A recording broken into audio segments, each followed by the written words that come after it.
Hello and welcome to Mothercombe House and Midsummer Night's Dream, which we are doing here. This is Theseus's palace. I'm Theseus, who's returned victorious from the wall. Up there is Hermia. With him on the steps is Hippolyta. To that side is Aegeus. And we have that opening scene where Hermia has to agree to marry or be killed. Here, this is the audience. There's a couple of hundred of them here facing the house. And then when that first scene is over and Hermia tearfully agrees with Lysander to run from Athens, the audience turns and finds here in the sweep, minus cars, Quince beginning to talk to his players. And the players are in amongst the audience, represented here by Michael, who are slowly flooding like an amoeba out of the front garden into the sweep. I am the players still acting and talking. Some of them will come out of the audience as I select them to be in the play, like Bottom and Flute. Or not Flute, Flute's down here, but then we're leading them on down. The players might be on stilts, still a moot point. From down along the bottom there, on the side of one, comes Flute. And Peter Quince says, Flute, here you go, you're going to be Thisbe. When I'm standing, I can see the sight line, and means that I know that 200 people can still see us while we're performing, because they're coming down the ramp, looking over the walls. And when we get to about where I am now, we'll have finished that opening scene of the players, the mechanicals. And at this point, our musicians take over. And lead the audience with a little tune. It's not going to be a long break, it'll be kind of fiddling away. Maybe take 20 seconds to 30 seconds as the audience come around the side here. They're going to be marshalled by Puck and other sort of stewards who are part of the company, as it were, just to keep them moving. And to make sure the ones at the front carry on to make there room for people at the back. This is boring in detail, but anyway, I'm sharing it with you because the moving of the audience is of some interest. But I think we covered it.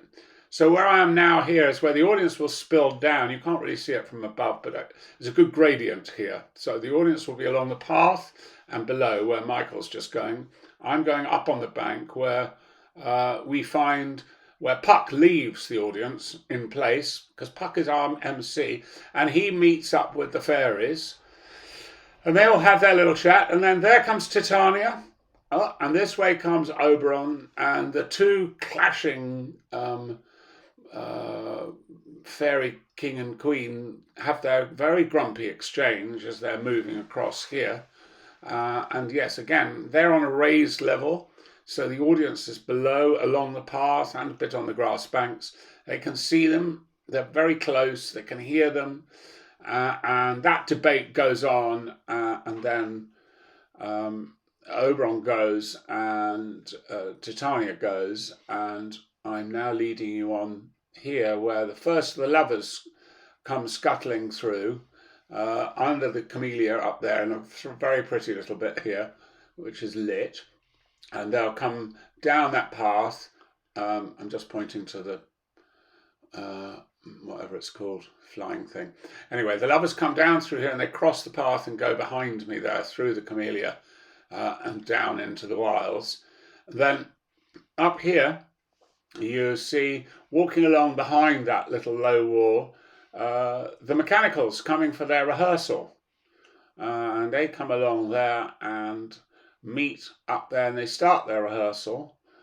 And Bottom goes behind that high bit of wall, the lighter coloured bit, to wait for his cue, and he comes back out, translated into a donkey, and at the other end, Titania is asleep against the wall with a fairy or two, and the other fairies have gone. And as Bottom comes out, all his mates run away up into the woods, up in the hill, in all directions. He wanders about, and then Titania wakes up and sees him at the end there and enfolds him in her arms. And that is, amazingly, the end of part one. And now the lights go on, and there's a path, a nicely mown path leading down this way, flanked by lights and flaming flambards.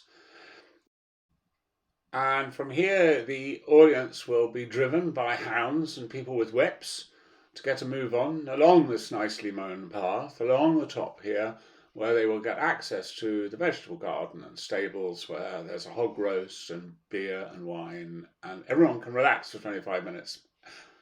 And here we are, part two.